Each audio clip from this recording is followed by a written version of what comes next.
What up, guys? So today we're working on a 2013 Mustang suspension. We're going to install some H&R lowering springs, and I just kind of want to show y'all step by step, as I'm also learning how to do this myself. So a lot of you new people, this might help y'all. First thing, I'm just going to show you how to just go ahead and jack the car up and get it supported, because you're going to have to lower the axle to get the springs out. So what I went ahead and did, and a lot of people say you can and you can't, but just jack it up by the very solid part on the diff right here. Just jack it up, put your jack stands where you're supposed to jack it up by. Just sit them there, just for safety hazards. Sorry, I like to put extra jack stands under here. The next thing we're about to do, so that we can drop the rear end, is we're going to disconnect our sway bar links up here from the body. So you disconnect this one, and there's another one over there. And then after that, I'm just going to go side by side. So I'm going to just disconnect my shock on one side, then lower the axle a little bit so I can pull the spring out, and I'll come back to y'all when I get to that point. Alright guys, so I already went ahead and disconnected the other side because there's no reason to really show you both sides, but I'm going to show you how to disconnect one side of the sway bar. It's the same way on both sides, and the tools you're going to need a 19 millimeter socket for this, and a 1/2 inch wrench to hold that bolt right there while you do this. I recommend just getting an impact if you got one. If not, then you can still get off of a wrench. But give me 1 second and let me get my stuff together. Alright, so the first thing you want to do is just try to find a spot to wedge your 1/2 inch wrench in here, just enough to grip it. Let's try it.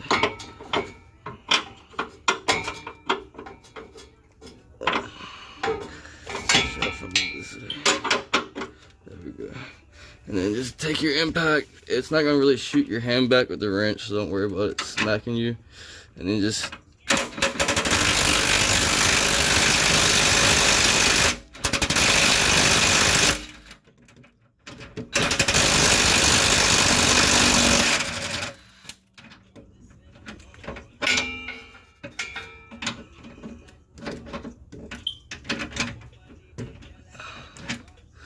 sorry, the bolt in here, it moved back while I was doing that.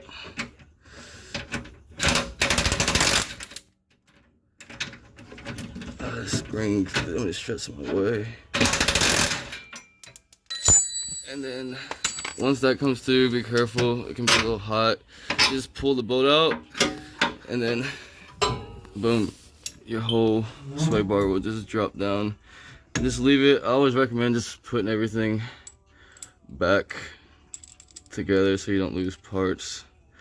And now from here, we're just going to go ahead on the other side where I'm going to work first and disconnect the shock and go from there, and I'll come back. Alright, I'm going to go ahead and disconnect the shock from the car so we can drop the whole axle. I was going to try to do it side by side, but I realized it'd probably be a lot easier just to do it just so I can drop the whole axle. So you're gonna need a 15 millimeter socket. This is a tight spot because you got a bracket right here. So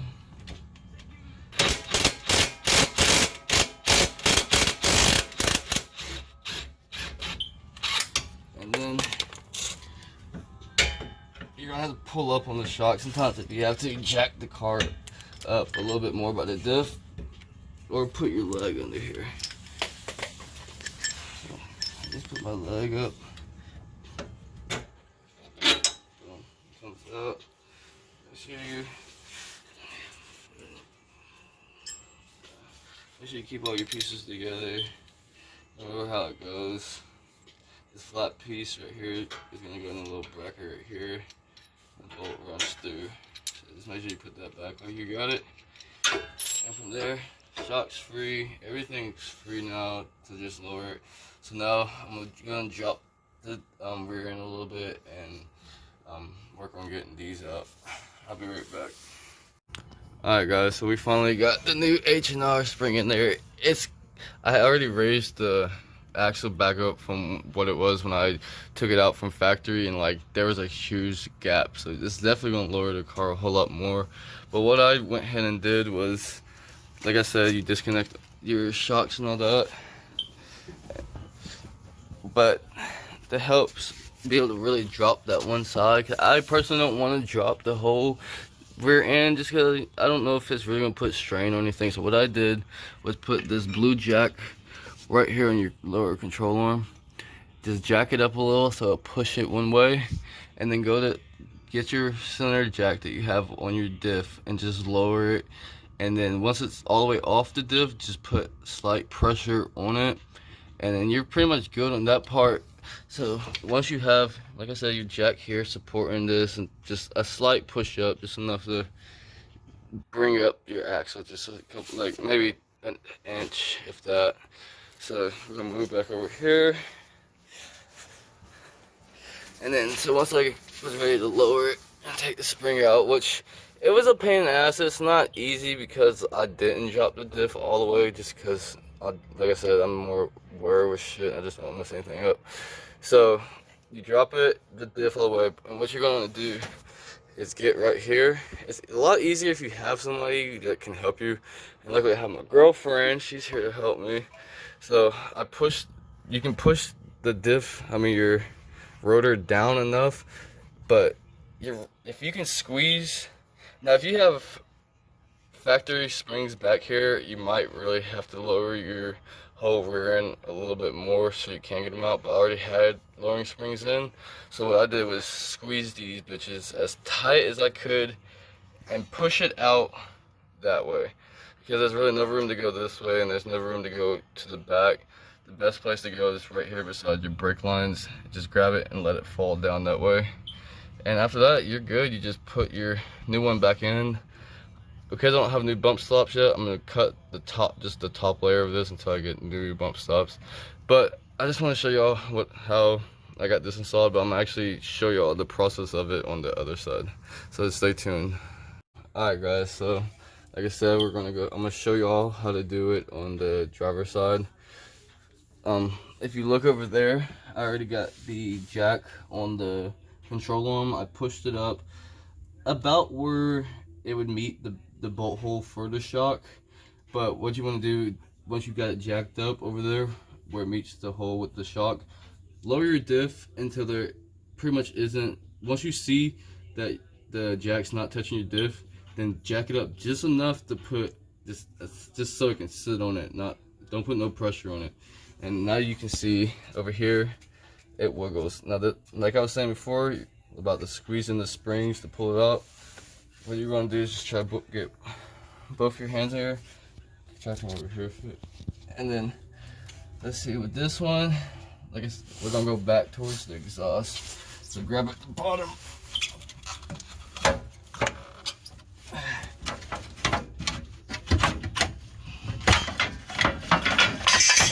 boom, just like that's out. If this falls off, don't worry about it. One thing I'm gonna recommend with any of these rubber pieces you got, if you're not gonna replace them, and there's a rubber, let me see if I can show y'all. I don't know how well with the light, but you got your rubber support up here, your top hat for that.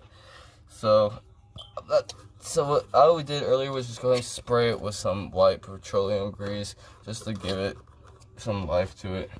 Alright, so now I'm gonna show y'all how to put the new spring back in. Do you want to grab the grease? Oh yeah. Let me Yeah. I'm gonna go ahead and grease it for y'all. And clean all this off. Give me 1 second. I'm gonna just come back and start it. Showing you how to install it after I grease it all up. Alright guys, so now we're gonna go ahead and start installing the spring. Installing it can be a little tricky without dropping it all the way down. But as you see, no, not really.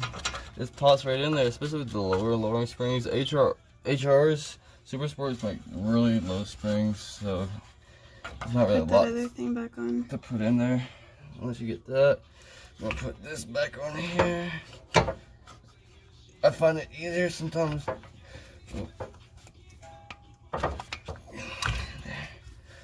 to put it on without that because it catches sometimes when you're trying to put the spring on. But other than that, guys, that's how you get the springs on. Now what we're gonna do is release the jack on the other side that's holding up against the control arm, raise the whole diff back up, and then we're gonna start with putting our shock bolts back through, and then we're gonna do our sway bar and drop it back down, see how it looks. So just stay tuned. Alright guys, so now we're back on the last side. I'm gonna show y'all how to go about just putting your shock in. What I like to do, I keep my leg on here sometimes just in case I have to raise or let it come down a little. But mostly you're just gonna be working with your shock to line it up with your holes right here. Like I said, this bolt right here goes from the inside through. One thing that's gonna help is if you go ahead and put this up against here first. Get your shock bolt to come just through a hair like that. Sit this on here and then just twist it through. Best thing to do is try not to put too much wear on forcing it through by twisting it. See, and then just hand twist it until it grips that this little bracket right here that helps hold it still. Alright, I'm gonna just hit it with the impact now. It's a 15 millimeter.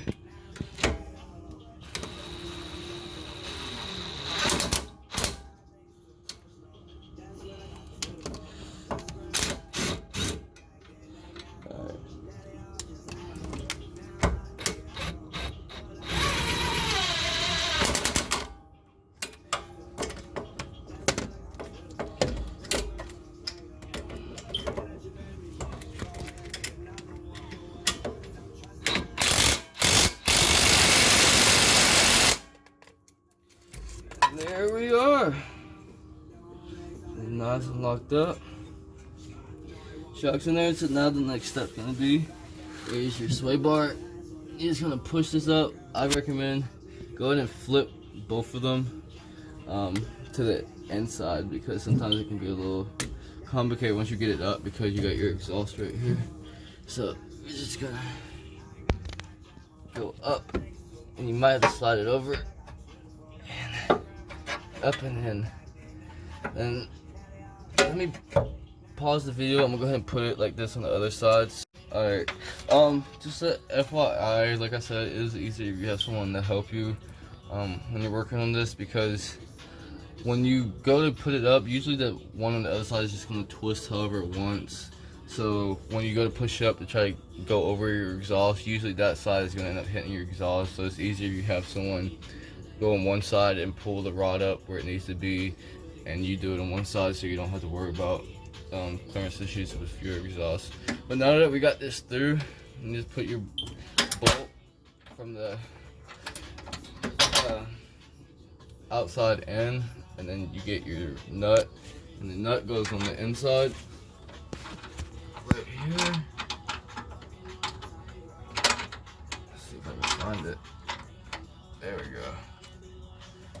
Alright, and then you just gonna tighten it up from there. I don't think y'all need to watch the rest of this, but y'all got this point. Alright guys, I'm gonna go ahead and show y'all how to put the sway bar back up there. I already did the other side because I don't need to really show you how to do both sides. So like I said about when you were taking the sway bar apart, you're gonna still need your 1/2 inch wrench and a 20 millimeter, or sorry, a 19 millimeter socket. And what you want to do again, just ease up in here. I like to screw the bolt on at the back and then just push it up against the frame so I can actually put the wrench up there and use it as leverage and grip. And then just slowly ease it in there, don't just rush it in there.